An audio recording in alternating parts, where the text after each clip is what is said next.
আজকে শুধু হাত মারা গিয়েছে আপনার মনে হয়? এই এই এই শুরু হয়েছিল সেই 1971 সালে 14 ডিসেম্বর থেকে দেশের বুদ্ধিজীবীদের নিধনের যে অভিযান, সেই দিন থেকে শুরু হয়েছে। হাদি এটার চলমান প্রক্রিয়ার একটি অংশ। এটা চলতেই থাকবে, চলতেই থাকবে। বাংলাদেশে কোনো বুদ্ধিজীবী কোন সেক্টরের কেউ কাউকেই করতে পারে। এমনকি আমার সন্দেহ হয়, আপনি যে সিনেমা করে যে সালমান শাহর মৃত্যুর সাথেও ভারতের হাত আছে কিনা আমার সন্দেহ হয়। আমি জানি না এটার ব্যাপারে এরকম কোনো অভিযোগ কেউ কোনোদিন করেন নাই, তার পরিবারও করেনি, কিন্তু আমার সন্দেহ। কারণ এই দেশের মানুষের যে ভুল হয়েছে 5 তারিখের পরে, ভাই আপনি আমাকে বলেন, প্রথম আলোর একজন সাংবাদিক, কালবেলার একজন সাংবাদিক, 71 টেলিভিশনের, সময় টেলিভিশনের একজন সাংবাদিক, একাধিক এই দেশের আলেম বক্তব্য দিয়েছে, তারা স্বীকারোক্তি দিয়েছে, তারা বিভিন্ন জায়গায় ইন্টারভিউতে বলেছে তাদের গুম করা হতো। সেই গুম করার এখানে প্রথম আলোর টিপু সুলতান নিজে উপস্থিত থাকতো, মহিউদ্দিন নিজে উপস্থিত থাকতো, মোদির সাথে কথা বলতো ইন্টারোগেট করা অফিসার, ডেইলি স্টারের লোকজন উপস্থিত থাকতো, সন্তোষ শর্মা নিজে উপস্থিত থাকতো। আপনি আমাকে বলেন এই পৃথিবীর কোন আইন দিয়ে সেই মানুষগুলো আবার এই দেশে সাংবাদিকতা করবে? গতকালকে একটা ইয়ের মধ্যে পাকিস্তানের পতাকা বসানো হয়েছে জগন্নাথ ইউনিভার্সিটির পাশে, জগন্নাথ ইউনিভার্সিটির ভেতরে, ক্যাম্পাসের ভেতরে, সেখানে ভারতীয় কিছু দালাল পাকিস্তানের পতাকা, ভাই পাকিস্তানের পতাকার মধ্যে আপনি হাগেন, আমার কোনো সমস্যা নাই। আপনি ভারতের ব্যাপারে এই মুহূর্তে পাকিস্তানের সাথে আমার সমস্যা কি?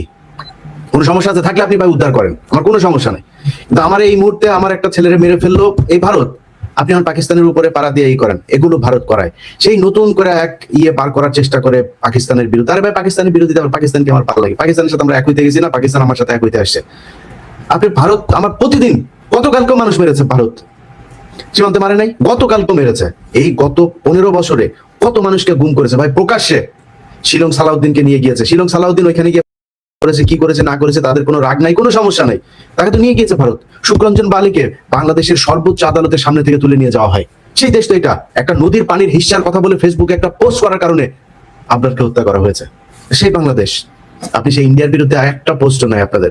ভাই আপনি আমারে পাকিস্তানি বলেন, আমারে ভারতীয় বলেন, যা মনে চায় যে এটা বলে গালি দেন। আমি যদি দেখি যে আপনি পাকিস্তানকে বলে পাকিস্তানের বিরুদ্ধে বলছেন, অ্যাজ ওয়েল আপনি এই ইন্ডিয়ার বিরুদ্ধে বলছেন, আমি বুঝবো যে না ভাই এই লোকটা দেশপ্রেমিক। আমি পৃথিবীর, আমি আমেরিকায় আছি, তো আমার আমেরিকাও আমার বাংলাদেশের বিরুদ্ধে অবস্থান নেই, এটা আমি কখনোই চাবো না। সো আপনি শুধুমাত্র পাকিস্তানের বিরুদ্ধে বলে বলে মানুষকে একটা নিয়ে আপনি ইন্ডিয়াকে আমার দেশ দখল করাবেন। আরে ভাই ইন্ডিয়ার এই চ্যাপ্টার ক্লোজ হয়েছে 1971 সালে 16 ডিসেম্বর। যে যত সুন্দর করে চান্দা আব্বাস আমার নাকি মুক্তিযোদ্ধা, চান্দা আব্বাস কালকে বলে এখন আওয়ামী লীগ হইল গিয়া ভালো ছিল, আওয়ামী লীগ নাই কোনো সমস্যা ছিল না। এই 15 বছরে এরা আমার দেশের মানুষকে মানে নিজে উপস্থিত থেকে ভারতীয় হাইকমিশনার ইয়েকে দিয়ে বসায়, একসাথে বসায়, তারা এই সিটিডিসিতে বসা মিটিং করে, মিছিল করে। তারা এই দেশে সাংবাদিকতা করবে? এটা সাংবাদিকতা? এটার নাম সাংবাদিকতা? তারা এই যে গতকালকে প্রথম আলো নিউজ করেছে জগন্নাথের এটা নিয়ে, পাকিস্তানের সাথে আমাদের ঝামেলা শেষ হয়ে গেছে, আমাদের সমঝোতা হয়ে গেছে, কি জানা একটা শিরোনাম করেছে। হ্যাঁ হয়েছে তো, পাকিস্তানের সাথে কি চান আপনি? আর করেন, সমস্যা নাই, কিন্তু আপনি ভারতের ব্যাপারে এত উদার কেন?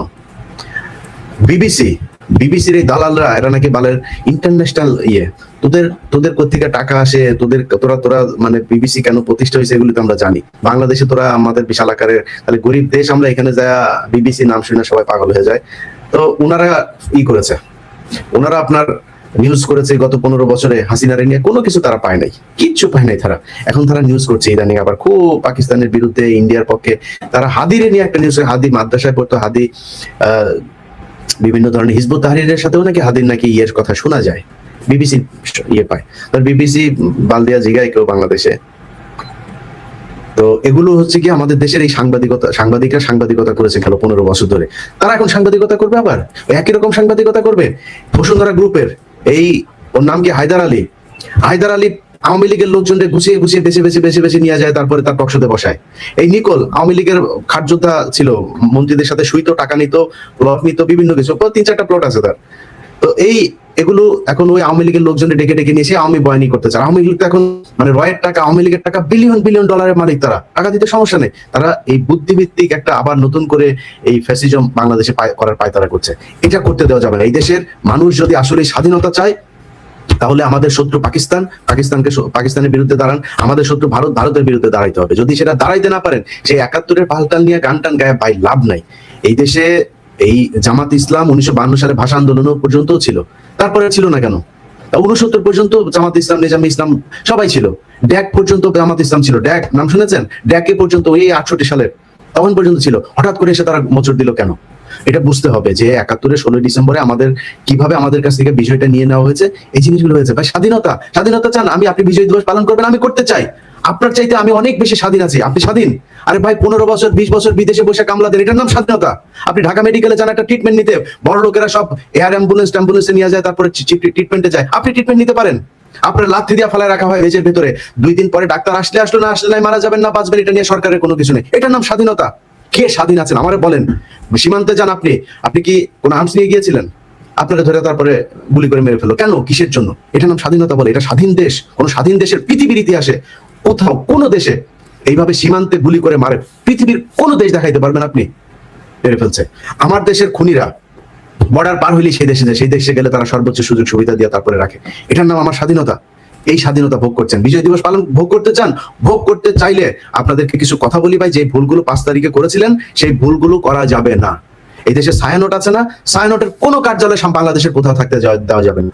উদিচি আছে না, কোনো উদিচির কোনো অফিস বাংলাদেশের কোথাও থাকতে যাবে না। আজকে কাজ যা যা হবে হওয়ার পরে তারপরে আস্তে আস্তে আপনারা জানতে পারবেন। আপনার নিজের, এটা আপনার দায়িত্ব ভাই, একজন দেশপ্রেমিক হিসেবে ভারতীয় কোনো অফিস এই দেশে থাকতে দেওয়া যাবে না।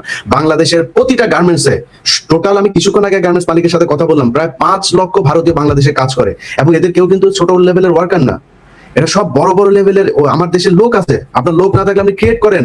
আমার দেশে বহুত মেধাবী পোলাপান বাইরে চলে যায়, তারা বেতন নেয় ওখানে 50 লাখ 60 লাখ টাকা পর্যন্ত নাকি বেতন পায় তারা।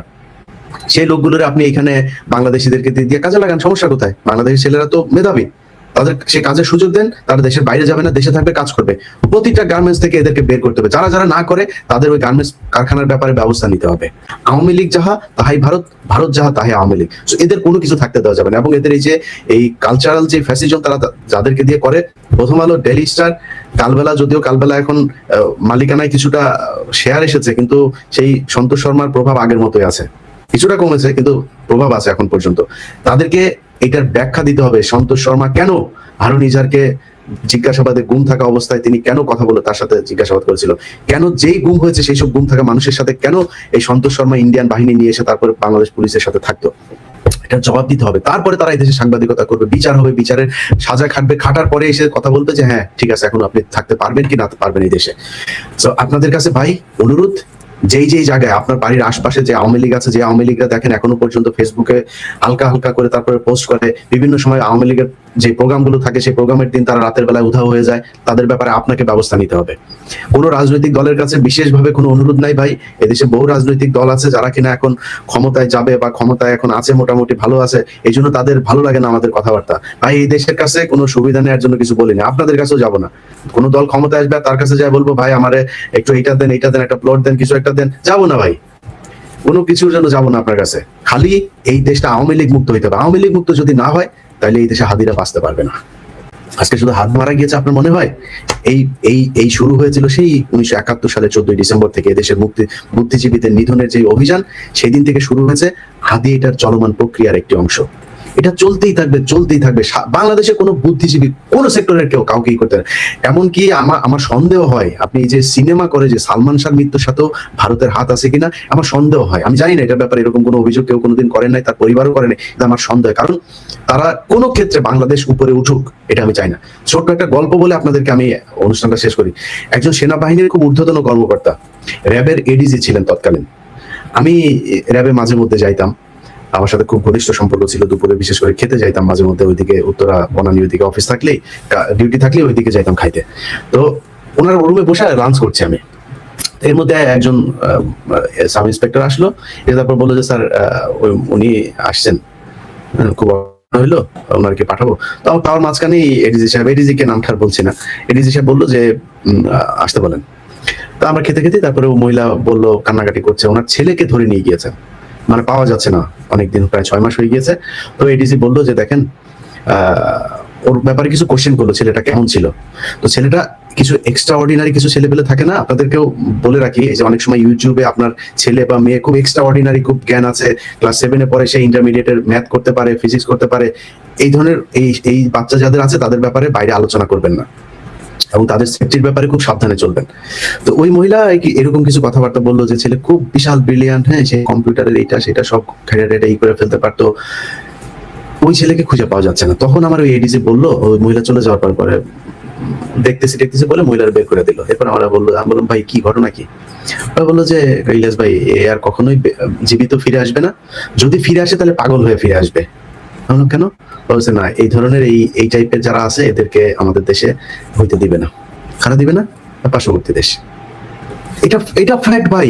ভাই যদি যদি আপনাদের মানে এই দেশের জন্য যদি নাকি যে কোনো সময় জীবন দিতে হয়, আল্লাহ যদি চায় খুব খুব দ্রুতই দেশে পাবেন, ইনশাল্লাহ আপনাদের পাশে থাকবো। এটা ভয় আতঙ্কিত কোনো কিছু মানে এই বিদেশে বসে বসে তারপরে চাপাবাজি করার জিনিস না। এই দেশে যখন ছিলাম তখন অন্যায়ের বিরুদ্ধে প্রতিবাদ করেছি, এখানে এসেও যে খুব শান্তিতে অন্যায়ের বিরুদ্ধে প্রতিবাদ করেছি, খুব স্মুথ ছিল এই জার্নিটা। না ভাই, বহুত কষ্ট সহ্য করতে হয়েছে, এখনো পর্যন্ত সেই পেইন এখনো নিতে হচ্ছে।